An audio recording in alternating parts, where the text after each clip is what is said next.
Niso Economia. Olá, tudo bem com você? Bem-vindo a mais uma edição do nosso Niso Economia. Depois de um período de recesso, um período de férias, a economia não tira férias, né? Não tem recesso. Mas nós aqui, como somos de carne e osso, precisamos desse tempo de recesso até para a gente poder modernizar também os nossos espaços aqui no Labicom, na Universidade de Sorocaba. Já estamos de volta. Mais uma temporada do nosso Niso Economia. Para inaugurar esta temporada, nosso convidado de hoje é o professor Renato Vaz Garcia. O professor Renato é coordenador do curso de CSA aqui da Universidade de Sorocaba e hoje vem, obviamente, conversar com a gente sobre o que nós podemos entender e as expectativas que nós podemos ter em relação à economia para 2026. Professor Renato, mais uma vez, um prazer receber o senhor aqui. Bem-vindo mais uma vez ao nosso Niso Economia. Fui bem de férias, tranquilo, retornando ao trabalho e agora retornando aí para uma temporada cheia também do nosso Niso Economia. Ainda bem voltando, né? Acho que é um grande prazer a gente estar aqui conversando um pouquinho sobre economia. Acho que é importante esse bate-papo, é importante discutir esses assuntos que envolvem, né, o nosso dia a dia. E realmente, como você comentou, a gente precisa de umas férias aí para espairecer um pouco, né, a cabeça, até trazer novos ares, novas ideias. Então, faz bastante sentido aí a gente tirar umas férias e agora a gente tem que correr atrás, né? Mas professor tira férias, professor Renato. Eu É, acompanhei um pouco nas suas redes sociais e, obviamente, a gente sempre vai acompanhando. E o que aparenta, o senhor está sempre lendo, o senhor está sempre estudando, por mais que o senhor faça um passeio aqui, um passeio acolá, uma viagem aqui, acolá, mas está tendo sempre buscando conhecimento e informação. E aí eu reforço a pergunta, professor tira férias. é difícil, né? É difícil. Acho que até, Ou né? melhor, economista tira férias. Não, sim, acho que até no seu caso também, o mestrado não deixa também tirar férias, né? Então, acho que é difícil a gente conseguir parar, né? Porque mesmo viajando, mesmo aproveitando um pouco, a gente, acho que a leitura, principalmente acho que livros, assim, até de não ficção, que eu acho que eu aproveito as férias para livros, na realidade, de ficção, né? Para realmente espairecer, assim, acho que é importante, faz, assim, ajuda a gente bastante a entender algumas coisas da vida real, né?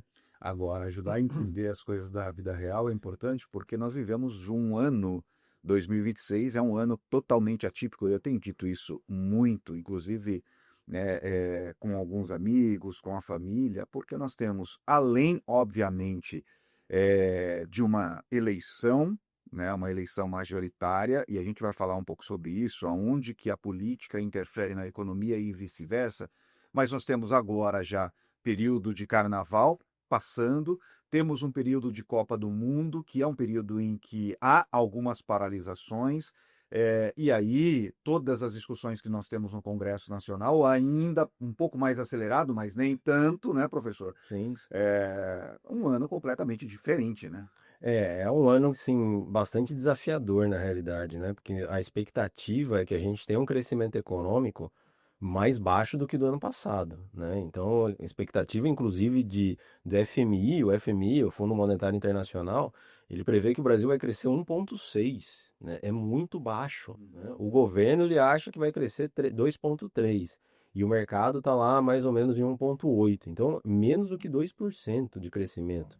Para um país que tem tantas demandas como nós temos, tem né, uma necessidade muito grande de crescimento para desenvolvimento econômico e tudo mais, você crescer menos do que 2% é muito ruim, né? É muito ruim. E aí você tem todo um cenário político por trás que acaba, obviamente, contribuindo para isso, né? De gastos públicos em excesso, de falta de ajuste fiscal, de algumas regulamentações que não são feitas, de uma carga tributária completamente, né, desvirtuada.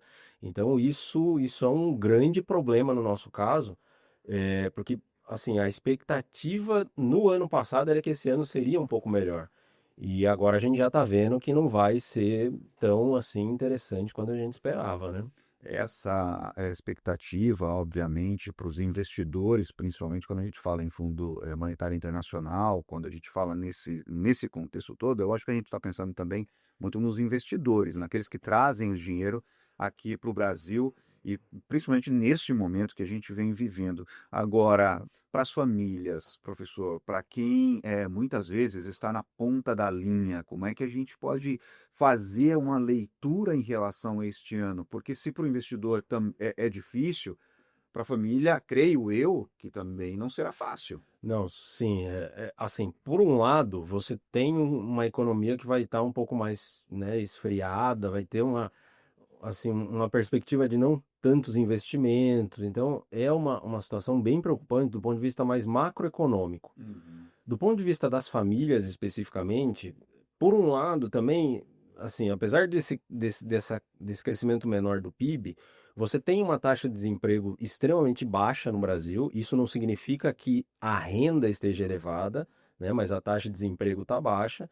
E também você tem um fator positivo que é a questão da inflação em queda, né? O ano que vem, esse ano na realidade, nós vamos ter uma inflação bem menor do que o ano passado, né? Então esse ano a gente vai conseguir chegar na meta de inflação de uma forma mais tranquila do que o ano anterior. Graças, né, em boa parte, à taxa Selic, a nossa taxa de juros, que ficou um bom tempo e ainda continua em níveis elevados, isso joga o consumo para baixo. Então, por um lado, você tem uma economia que praticamente está andando de lado, né? Um PIB crescendo a menos de 2% é praticamente andar de lado e até, assim, dependendo do nível de crescimento da população, o PIB crescer menos de 2% é péssimo, porque às vezes o PIB dividido pelo crescimento da população, dividido pela per capita, né, que a gente considera, às vezes ele pode até cair, né, por um crescimento muito baixo. Mas por outro lado, com desemprego mais baixo, inflação mais acomodada, a família pode ter um pouco de respiro, né, em relação aí às suas compras em supermercados e tal, obviamente com exceção de um ou outro produto que eventualmente vai ter o seu choque de preço, né? Mas assim, em termos de inflação, que é uma coisa que afeta muito mais pobre, né? É uma coisa que às vezes parece meio invisível ali, Hum. mas ela faz muita diferença, não a inflação menor para o mais pobre, mas assim, é um cenário assim bem difícil para o próximo ano, né? Professor Renato, a gente, obviamente, trazendo a todo este contexto, eu não posso deixar de pensar também nas questões políticas que interferem em tudo isso. Então, obviamente que em tudo há essa questão política, que há uma interferência muito grande na questão, na situação econômica que nós vivemos no Brasil. Por exemplo, nesse momento, há investigação em relação ao Banco Master, há uma situação de suspeição do ministro Dias Toffoli em relação a todo esse imbróglio. E isso traz uma influência também, embora nós estamos falando de um banco que já foi liquidado pelo Banco Central, mas isso traz uma influência também para a questão econômica de uma forma geral, num contexto geral, ou não, professor? Não, afeta demais, demais, demais, assim, porque, aliás, esse caso do Banco Master tem várias camadas, né? Uhum. Porque a primeira camada ali que a gente achou que ia parar por aí é a questão da própria quebra do banco, né? Da estratégia do banco em utilizar o fundo garantidor de crédito para vender ativos com rentabilidade fora da noção, né? Fora da realidade. Mas aí foi indo, né? Chegou até em STF, no Toffoli e tal, e tem vários outros casos aí envolvendo.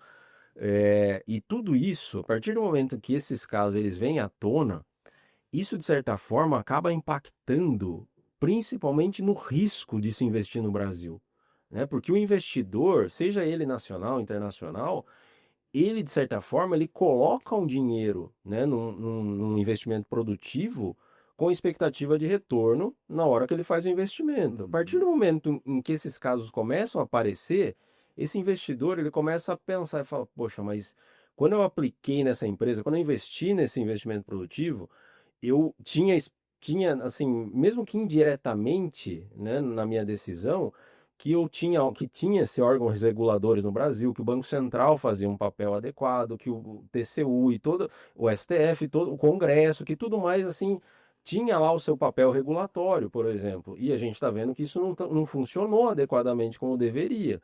A partir do momento que isso aumenta o risco do investidor, ele sai fora, né? A gente não pode esquecer que o Brasil está competindo com outros países por investimento. Então, se tem alguma questão ali, né, no caso do Brasil, que possa impactar no risco e no retorno dele, ele vai para outro lugar, né? Assim, isso é muito grave, principalmente em termos de investimento estrangeiro, né? Porque a gente até, e não é só um caso particular do Brasil, outros países estão recebendo muita grana, muitos dólares agora, a gente assim, consegue receber um pouco mais graças à nossa taxa Selic mais alta, que Uhum. acaba atraindo muito investidor. Mas esses fatores de risco, eles chegam no risco, eles chegam no preço, né, da mercadoria, eles chegam no preço do investimento, e isso acaba, de certa forma, prejudicando a economia como um todo, né? É muito difícil você fazer com que um país assim se desenvolva sem você ter um nível de regulamentação adequado e que as pessoas sintam essa fiscalização, sintam que existe regulação, sintam que exista punição, porque a sensação às vezes pode ser que a questão não seja nem ilegal, mas o simples fato dessa imoralidade, né, já deixa todo mundo meio com o pé atrás de fazer a sua atividade econômica. Então, pode não ser ilegal, mas assim, é muito estranho algumas coisas acontecerem, é muito estranho alguns ritos ali processuais que a gente está acompanhando nesse caso, né? É claro que nós estamos falando do Banco Master especificamente, porque na linguagem do dia a dia, a gente diz estourou no Banco Master. Já tivemos aí outras situações com outros sistemas bancários, com o sistema bancário, com outros bancos que tivemos problemas. Isso serve de alerta, professor Renato, principalmente para quem tem ou pretende abrir a sua conta. E olha que eu saio de uma questão que já está em investigação, que o banco já foi liquidado, mas ainda há muitas coisas obscuras que precisam ser ditas, que precisam ser investigadas.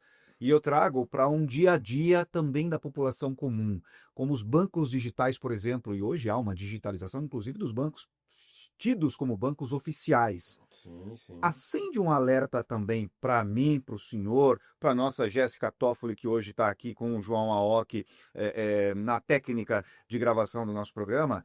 Serve de alerta para a gente olhar um olhar um pouco mais apurado na hora de abrir a conta e buscar uma instituição financeira. Não, sem dúvida. Eu acho que esse é um grande alerta para a população, porque, assim, a gente quando vai fazer algum investimento, ah, a gente precisa ter um mínimo de conhecimento daquilo, né? Porque, assim, você falar que você vai investir num CDB, né, de um grande banco, aparentemente parece uma coisa que não tem risco. É renda fixa, inclusive, né? Muita gente acha que renda fixa não tem risco, né? Mas tem um risco, às vezes, muito grande. E mesmo com o fundo garantidor de crédito, ele vai garantir lá os 250 mil, mas assim, se for um risco, uma situação muito sistêmica, e esse caso do Master, olha, chegou muito próximo disso, porque você afetou quase metade dos recursos do fundo garantidor de crédito, Uhum. né? Se isso começa a gerar um problema de sistema, as pessoas começam a ver, poxa, mas aconteceu isso com o banco A, mas por que será que não pode acontecer com o B? Será que não pode acontecer com o C, com o D, que eu tenho conta? Então eu vou tirar o dinheiro já.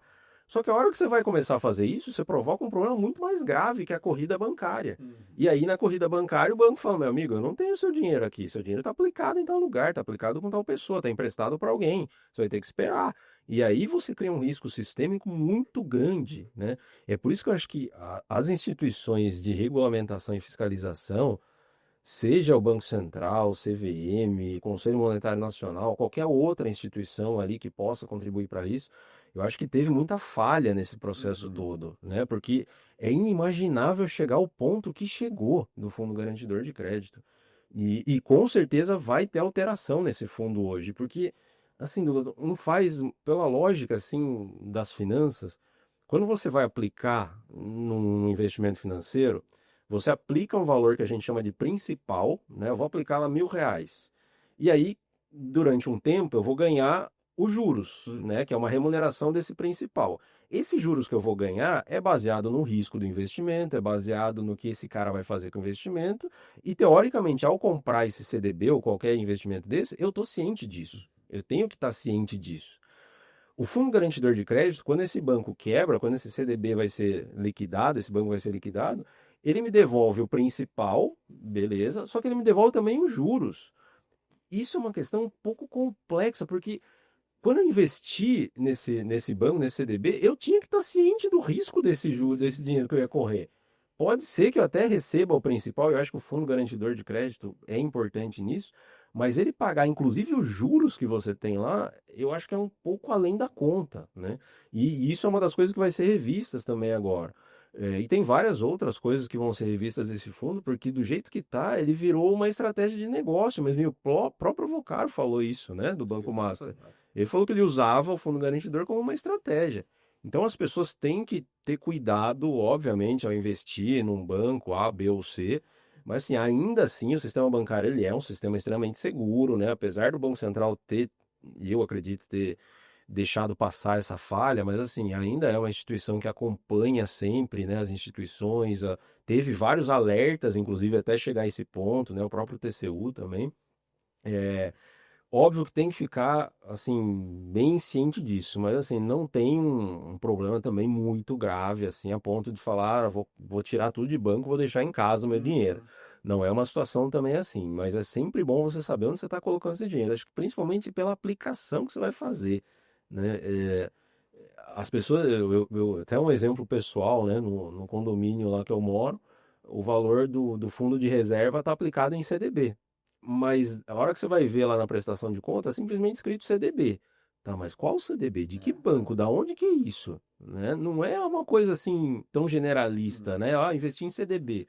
CDB não tem uma regra única, tem uma série de regras ali dentro que a pessoa tem que estar ciente. Quer dizer, precisa sim estar sempre atento a como vai ser feito esse investimento e aonde vai ser feito esse investimento. Eu recebo aqui a informação de que o Ibovespa, agora, no momento dessa gravação, caindo, a Ibovespa em queda 0,83%, o Ibovespa que vinha numa crescente importante. Subiu muito nos últimos dias, aí, nas últimas semanas, né? O dólar caindo, o Bovespa para cima, né? É. Agora, professor, para a gente já caminhar para o fechamento desta primeira edição, desta nova temporada, o senhor citou aí, obviamente, o o Banco Central brasileiro, né? E as últimas falas do presidente do Banco Central, Gabriel Galípolo, até para a gente entender aquilo que eu falei lá no começo, onde a política interfere na economia e vice-versa. O que dá a entender, e nós já discutimos isso em alguns momentos aqui, é que o presidente do Banco Central, embora tenha sido indicado pelo presidente Lula, pelo presidente da República, parece que não fala a mesma língua do presidente da República. E Sim, sim. o retorno é muito parecido, porque é uma alfinetada de um lado, uma alfinetada do outro. Na semana passada, tivemos um pronunciamento, uma fala do presidente Galípolo num evento aqui em São Paulo. O presidente Lula estaria presente, mas acabou, por algum motivo, não estando presente. E o que parece é que há farpas a serem, arestas a serem aparadas. Por que que a política interfere tanto nessa questão econômica? E nós vamos ver isso a partir de agora nessa corrida eleitoral. Sem dúvida. Eu acho que, assim, até. Eu acho que o caso do Banco Central é até um contraponto a essa questão da política, né? Porque foi uma indicação política, né? A indicação é sempre do presidente da República, no caso, ele indicou o Galípolo, mas a hora que você está dentro do Banco Central, as coisas mudam, né? Assim, uma hora você é pedra, outra hora você é vidraça. Então, a hora que você está no papel de presidente do Banco Central, você tem que ter muito mais responsabilidade em relação ao cargo que você está exercendo, né? Uhum. E isso aconteceu várias vezes, mas várias vezes, né? E é engraçado de ver até muitos críticos, né, da época do Roberto Campos Neto, né, o antigo presidente. É engraçado ver algumas pessoas aí criticavam absurdamente o presidente do Banco Central, né, Roberto Campos. A política monetária continuou exatamente a mesma com o Galípolo e agora essas pessoas sumiram, assim, né? Uhum. Por quê? Porque existe a questão política mesmo. É tudo assim, a política parece que tem um fim em si mesmo, né? Isso é muito preocupante, sabe, Douglas? Porque mesmo tecnicamente, a gente tendo muitos argumentos, por exemplo, um exemplo, né, a questão do ajuste fiscal, de corte de gastos, Que não acontece que nunca. não acontece nunca. Então, do ponto de vista técnico, todo mundo sabe que precisa fazer e todo mundo sabe mais ou menos qual é o caminho para se fazer. Né? É só olhar para a questão do judiciário, dos gastos penduricários, dos super salários que a gente tem. A gente é o país que mais paga salários acima do teto em relação a outros países do mundo. Então, alguma coisa está errada, a gente precisa mudar isso. Então, você sabe tecnicamente o que tem que se fazer. Mas do ponto de vista político, ninguém está com vontade de bater a mão no peito e falar, deixa comigo que eu resolvo, né?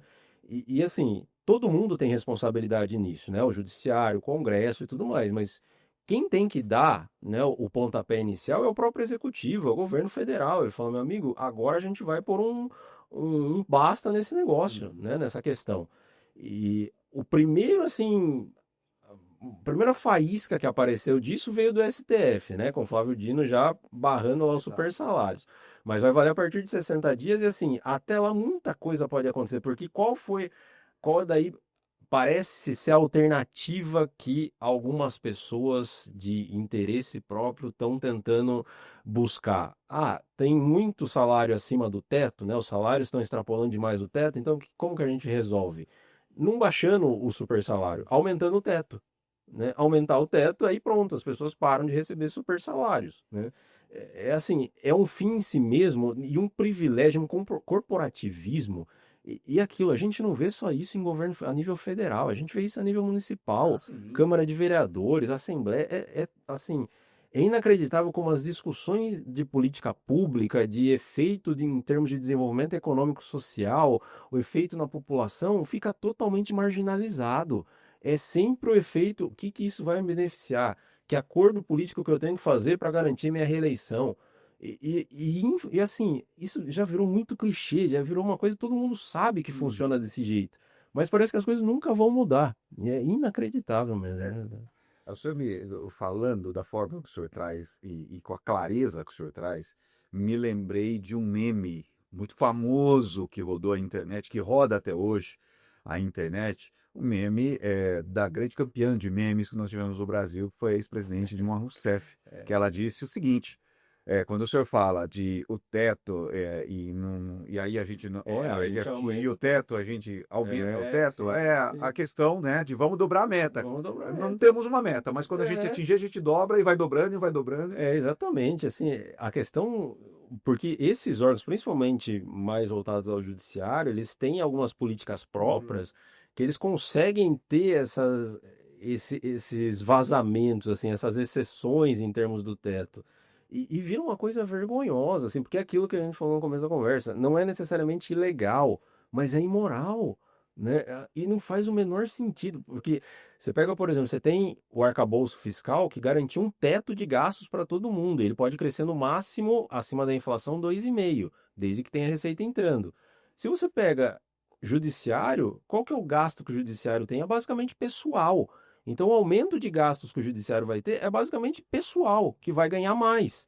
No caso de um governo federal, ele não tem só gasto com pessoal para aumentar, ele tem gasto com investimento, ele tem gasto de custeio, tem uma série de outros gastos que ele precisa fazer. Então, o maior beneficiário disso tudo acaba sendo mesmo essa parte mais do judicial e das pessoas envolvidas no setor, né? Professor Renato Vaz Garcia, coordenador do curso de Ciências Sociais Aplicadas do As Laboratório, curso econômicas, né? Ciências Econômicas da Universidade de Sorocaba. Mais uma vez, obrigado. Aulas voltando ao normal. Bastante aula, né? Ah, Bastante aula. muitas aulas aí. Muitas aulas, bastante aluno entrando aí. E vamos lá. E quem quiser tirar dúvidas, conhecer um pouquinho mais do trabalho do É, professor e também do trabalho que é desenvolvido aqui no curso na sim, sim. universidade. A rede social é Renato, underline VG, né? V, Vaz e G de Garcia.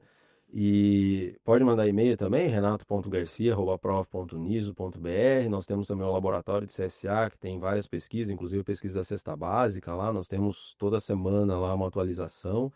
E a gente está caminhando aí para ter outras pesquisas agora no começo desse ano, né? Não tem uma pesquisa mostrando lá o preço da margarina de 200 gramas a R$ 38 não, né, professor? Por enquanto não, cara. Quem sabe? Aqui tá difícil. Tá pintando aí, tá difícil, viu? Bom, obrigado mais uma vez por estar junto com a gente. Uma ótima semana. Em 15 dias a gente volta a se falar aqui no nosso Niso Economia. Eu que agradeço, Douglas. A gente está sempre à disposição aí para conversar sobre economia. Tá certo. Você que está acompanhando nosso Niso Economia, espalhe esse conteúdo para quem você quiser. Tanto o link que vai aparecer aqui na sua tela pelo nosso canal no YouTube, youtube.com/TV Uniso ou Labcom Uniso, Labcom Uniso, você vai acompanhar. Também no TikTok da Universidade de Sorocaba, o TikTok oficial da Universidade de Sorocaba, e também nas redes sociais do Labcom Uniso. Destacando sempre, este programa tem a técnica de Jéssica Toffoli e também de João Aoki, a apresentação de Douglas Vale e a coordenação geral é da professora Evenise Batista. Um grande abraço e até a próxima semana, se Deus assim permitir. Tchau. Niso Economia.